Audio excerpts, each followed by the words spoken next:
जी, आदरणीय नरेंद्र मोदी साहब।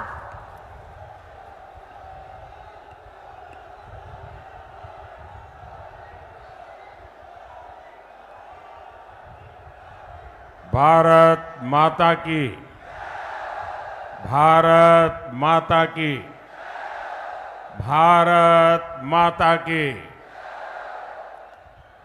राम राम साहब। शक्ति और भक्ति परिचायक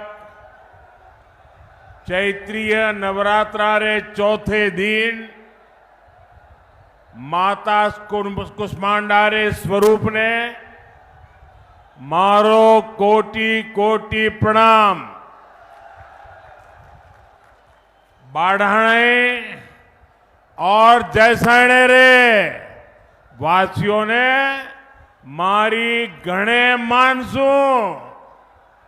राम राम। मैं सबसे पहले तो बहन ममता जी को बधाई देता हूं। इतना शानदार संचालन कर रही है आप। मैं बहुत अभिनंदन करता हूं आपका। आज नवरात्रि के पावन अवसर पर मुझे सिद्धों और शूरवीरों की धरती एक बार फिर आप सबके दर्शन करने का सौभाग्य मिला है।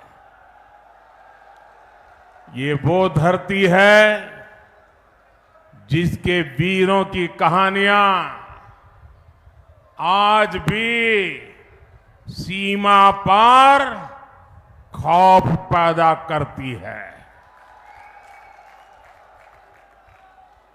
जिस रेगिस्तान की गर्मी में अच्छों की हिम्मत दम तोड़ देती है, वहां आपके हौसले के सामने गर्मी भी कुछ नहीं कर पाती।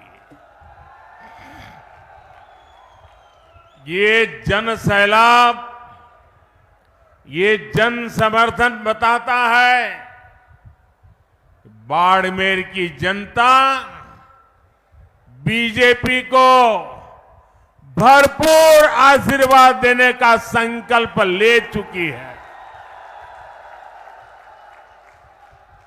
इस चुनाव में आपका एक एक वोट विकसित भारत की नींव मजबूत करेगा। ये चुनाव दल का नहीं, देश का चुनाव है। इसलिए आज पूरा देश कह रहा है 4 जून 400 पार। 4 जून और मालानी की यही पुकार। फिर एक बार, फिर एक बार, फिर एक बार। भाइयों और बहनों, बाड़मेर हमारी पार्टी के वरिष्ठ स्वर्गीय जसवंत सिंह जी का क्षेत्र है। यहां के लोगों ने हमेशा मुझे बोला है, मोदी जी आप देश के दुश्मनों को सबक सिखाओ, बाड़मेर जिताने की जिम्मेदारी हमारी। आप इस बार भी पहले से ज्यादा वोटों से बीजेपी को जिताएंगे, ये मेरा पक्का विश्वास है। साथियों, कांग्रेस पार्टी ने 5-6 दशक से ज्यादा देश पर हुकूमत की, लेकिन देश की कोई एक बड़ी समस्या ऐसी नहीं जिसका संपूर्ण समाधान कांग्रेस ने दिया हो। राजस्थान के लोगों से बेहतर इस बात को कौन जानेगा। जिस राजस्थान के लोगों ने देश को अपने लहू से सींचा, उस राजस्थान को कांग्रेस पार्टी ने पानी के लिए प्यासा रखा। मेरी माताएं बहनें तपती गर्मी में रेतीले धोरों पर सिर पर घड़े रखकर कोस कोस चलकर पानी लेने जाती थी। हमारी बहनें यहां कहती थी, घी ढुले तो मारो कुछ न जासी, पानी ढुले मारो सब कुछ जासी। यानी पानी घी से भी ज्यादा मूल्यवान था। लेकिन 70 साल तक किसी ने इन माताओं बहनों की नहीं सुनी। जब आपने आपके बेटे मोदी को सेवा करने का मौका दिया, मैंने जल जीवन मिशन शुरू करके इस त्रासदी को खत्म करने का बीड़ा उठाया। जल जीवन मिशन से हमने राजस्थान के 50 लाख घरों तक पानी पहुंचाया है। लेकिन जितने दिन राजस्थान में कांग्रेस सरकार रही, उसने जल जीवन मिशन में भी जमकर भ्रष्टाचार किया। कांग्रेस ने राजस्थान तक पानी लाने के लिए ईआरसीपी परियोजना भी पूरी नहीं होने दी। वहीं हमारे भजनलाल शर्मा जी की सरकार ने 100 दिन के भीतर ही ईआरसीपी परियोजना को पास करवाया है। हरियाणा से पानी का समझौता भी हो गया है और हम लोग तो चाहे राजस्थान हो या चाहे गुजरात हो, हम लोग तो लाखा बंजारा को अपना आदर्श मानने वाले लोग हैं। हमारा संकल्प है कि हम राजस्थान के हर घर तक पानी पहुंचाए। साथियों, कांग्रेस की सोच ही विकास विरोधी है। ये लोग देश के सीमावर्ती गांवों को देश के आखिरी गांव कहते हैं। ये लोग सीमावर्ती जिलों को, वहां गांवों को जानबूझकर विकास से वंचित रखते थे। और आप हैरान हो जाएंगे, क्यों रखते थे, क्या तर्क देते थे। ऑफिशियली बताते थे, वो कहते थे कि सीमा के पास विकास होगा तो दुश्मन देश के भीतर आकर कब्जा करने की संभावना बढ़ जाएगी। ये शर्म की बात है कि नहीं भाई? क्या हम इतने बुद्धिल हैं कि हम बढ़िया रास्ते बनाए तो दुश्मन उस पर चढ़ जाएगा? क्या बात करते हो? शर्म आनी चाहिए आपको। आप मुझे बताइए, किस दुश्मन के कलेजे में इतनी हिम्मत है कि वो बाड़मेर की सीमा में घुसकर कब्जा करने की सोचे?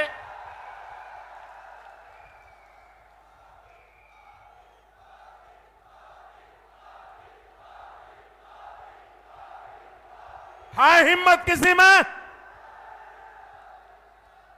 भाइयों बहनों, हम सीमावर्ती इलाकों को, सीमावर्ती गांवों को आखिरी गांव नहीं, देश का प्रथम गांव मानते हैं। हमारे लिए देश की सीमा यहां पूरी नहीं होती है, हमारे यहां से देश शुरू होता है। आज अगर देश में 4 करोड़ गरीबों को पीएम आवास मिले हैं, तो मेरे बाड़मेर को भी 2.25 लाख गरीबों को पक्के आवास का लाभ मिला है। भाजपा सरकार देश की आखिरी सीमा तक सड़कें और हाईवेज बना रही है। हमने बाड़मेर में मेडिकल कॉलेज भी खोला है। आज सीमावर्ती बाड़मेर में 72,000 करोड़ रुपए लागत की रिफाइनरी शुरू होने जा रही है। और मेरे बाड़मेर के भाई बहन सुनिए, अगर यहां कांग्रेस की सरकार न होती तो मेरे दूसरे टर्म में ही मैं आकर उद्घाटन कर जाता, लेकिन कांग्रेस ने ऐसे ऐसे रुकावटें डाली। लेकिन मैं आपको गारंटी देता हूं, मेरे तीसरे टर्म में मैं रिफाइनरी का उद्घाटन करने जरूर आऊंगा। और जिस दिन रिफाइनरी के उद्घाटन के लिए आऊंगा, उस दिन इस चुनाव विजय के लिए धन्यवाद भी करने आऊंगा।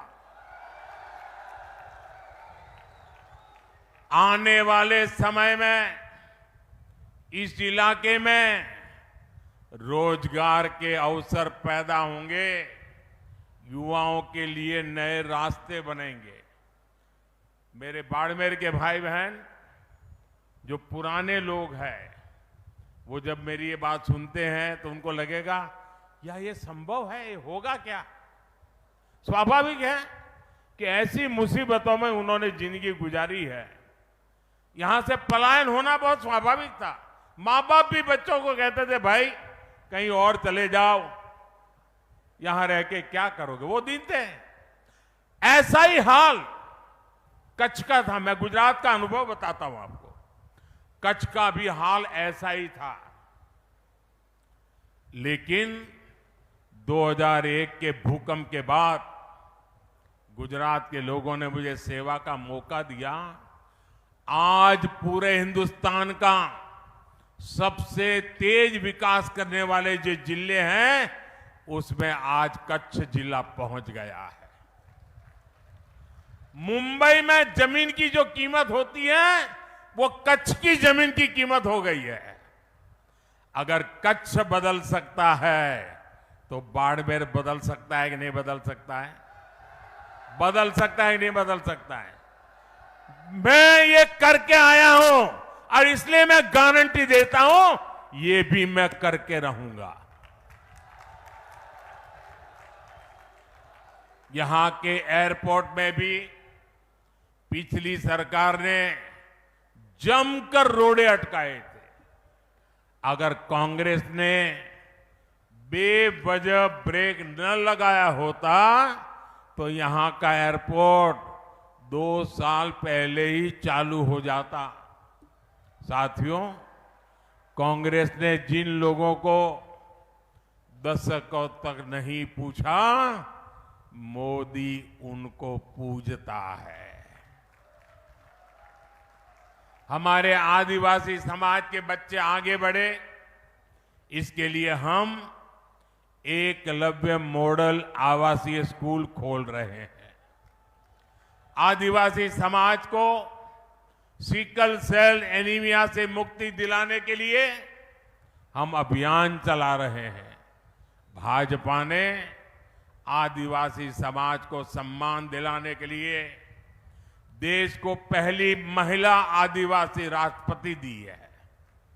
हमारे गांव ढाणियों की महिलाएं, मेघवाल समाज, लंगा, मंगणियार समाज के लोग पीढ़ियों से हस्तकला का काम करते आए हैं।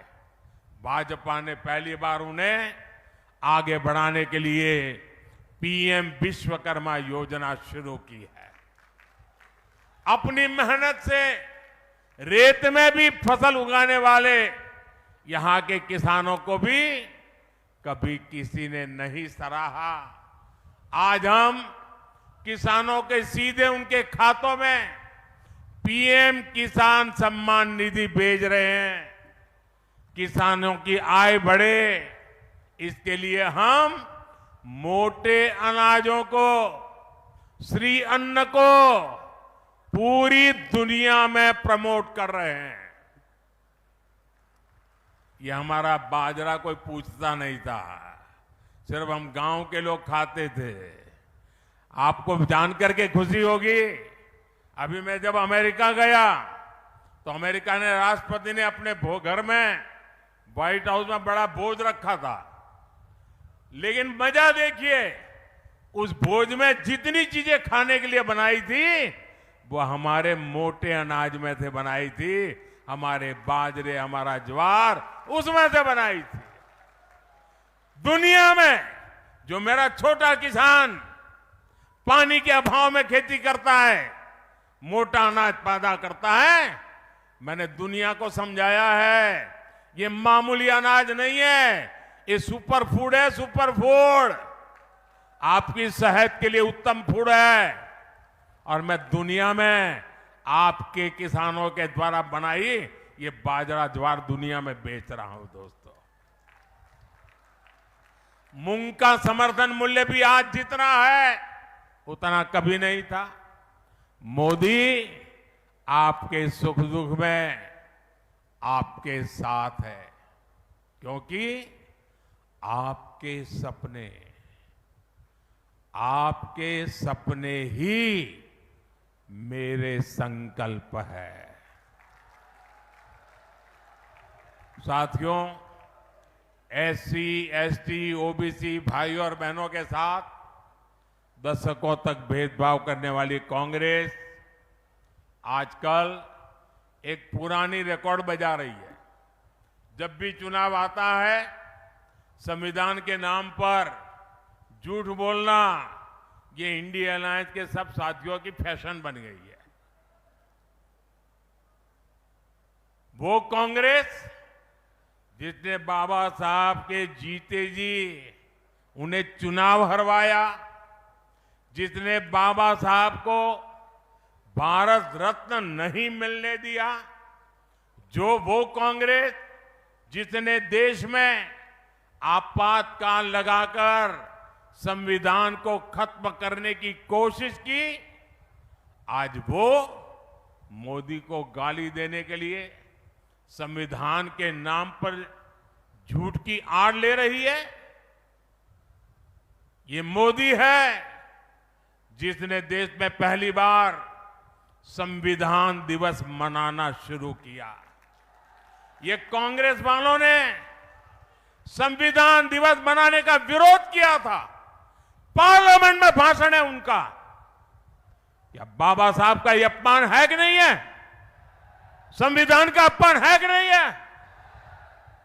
इतना ही नहीं, ये मोदी है जिसने बाबा साहब से जुड़े पंच तीर्थों का विकास किया। इसलिए बाबा साहब और संविधान का अपमान करने वाले कांग्रेस और इंडिया अलायंस के झूठों से, उनकी गपबाजी से सावधान रहने की जरूरत है। और कांग्रेस वाले सुन लें, ये 400 सीट की बात देश की जनता ने इसलिए की है कि आपने 10 साल पार्लियामेंट में मुझे अच्छे काम करने के लिए रोकने की लगातार कोशिश की है, और इसलिए देश आपको, कांग्रेस को सजा देना चाहता है और साफ कर देने का मन बना लिया है। और जहां तक संविधान का सवाल है, आप मान के चलिए और मोदी के शब्द लिख के रखिए, बाबा साहब आंबेडकर खुद आ जाए तो भी संविधान खत्म नहीं कर सकते हैं। ये हमारा संविधान सरकार के लिए गीता है, रामायण है, महाभारत है, बाइबल है, कुरान है, ये सब कुछ हमारे लिए हमारा संविधान है। साथियों, भारत के खिलाफ ये इंडिया अलायंस वाले कितनी नफरत से भरे हुए हैं, ये इनके मैनिफेस्टो में भी नजर आता है।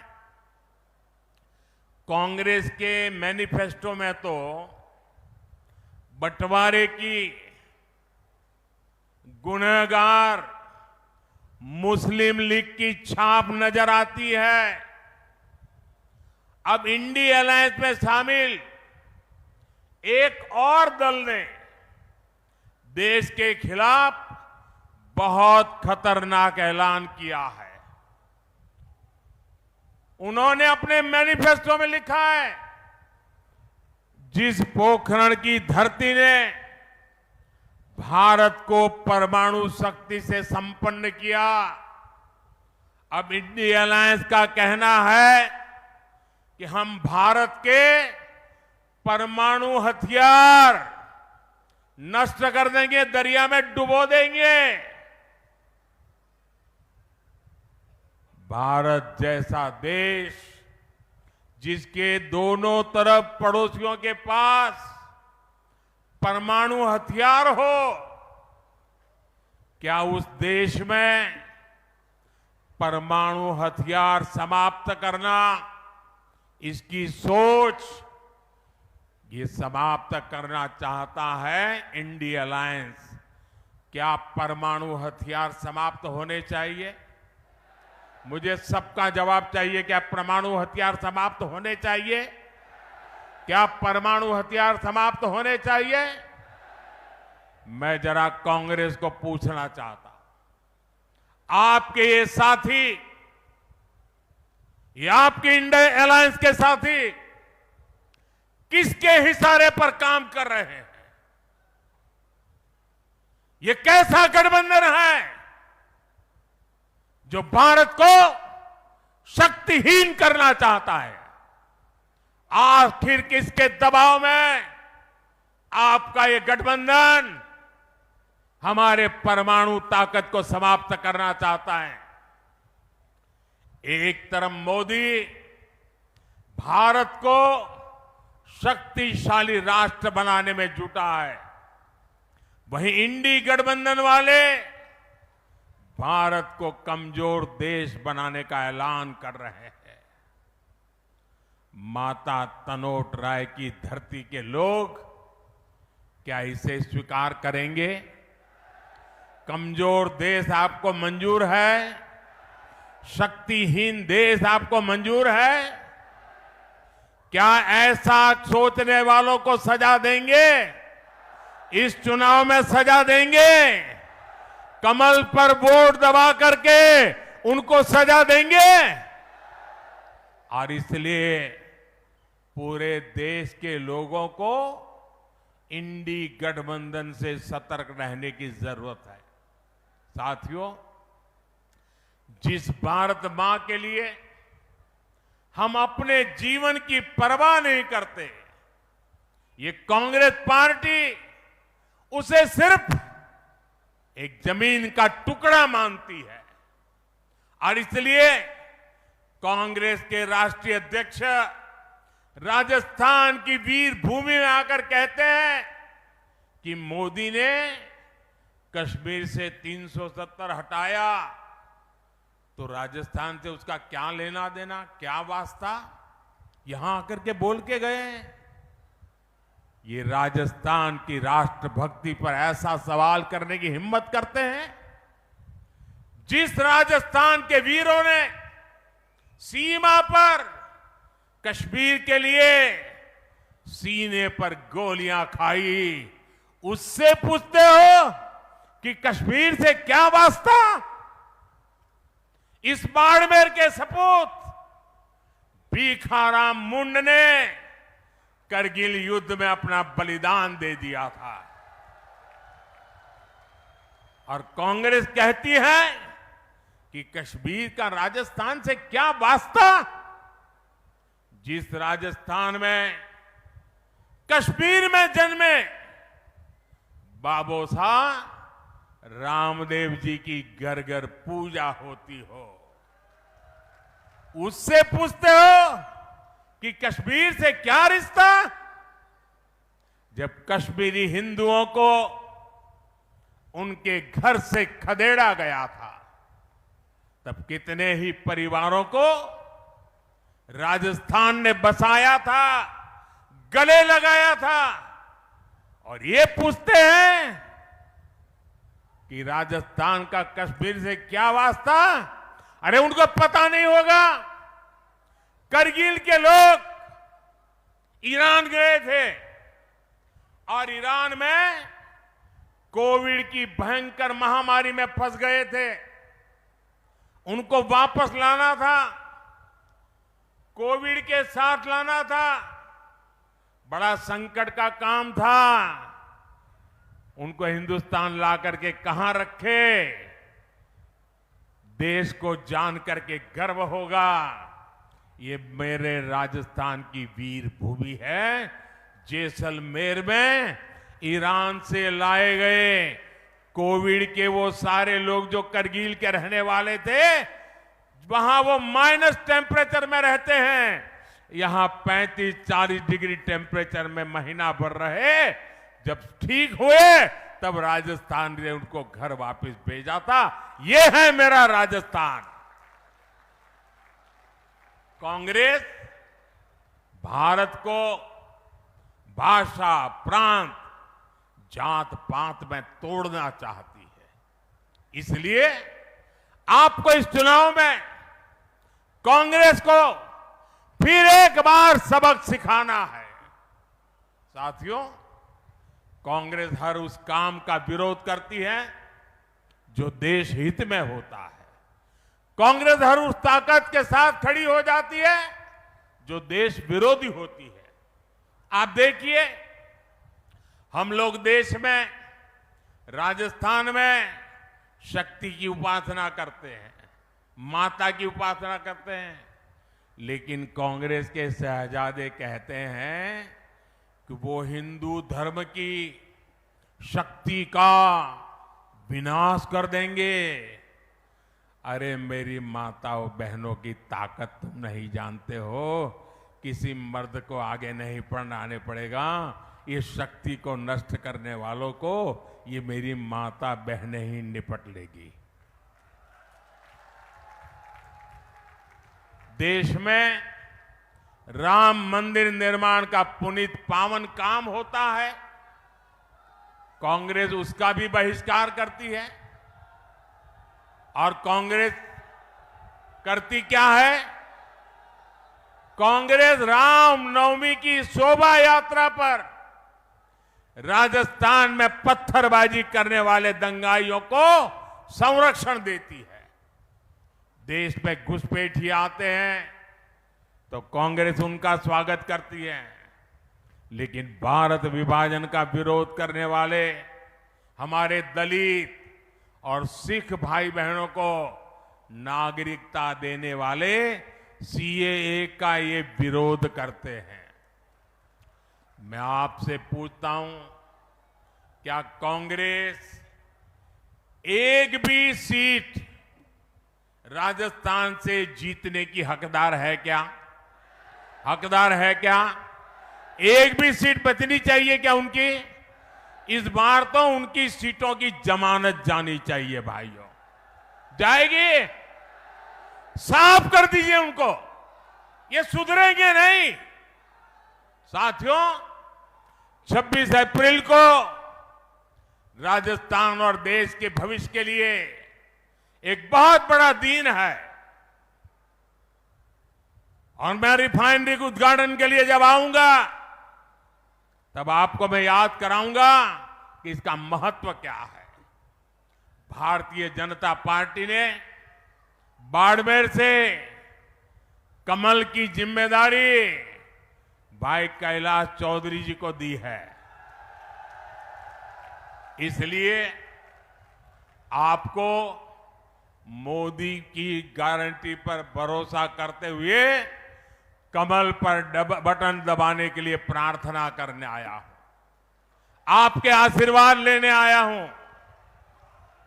मेरी माताएं बहनों के आशीर्वाद, मेरे नौजवानों के आशीर्वाद, मेरे बुजुर्गों के आशीर्वाद, धानी धानी मेरे किसान भाई बहनों के आशीर्वाद, यही मेरी ऊर्जा है, यही मेरी ताकत है।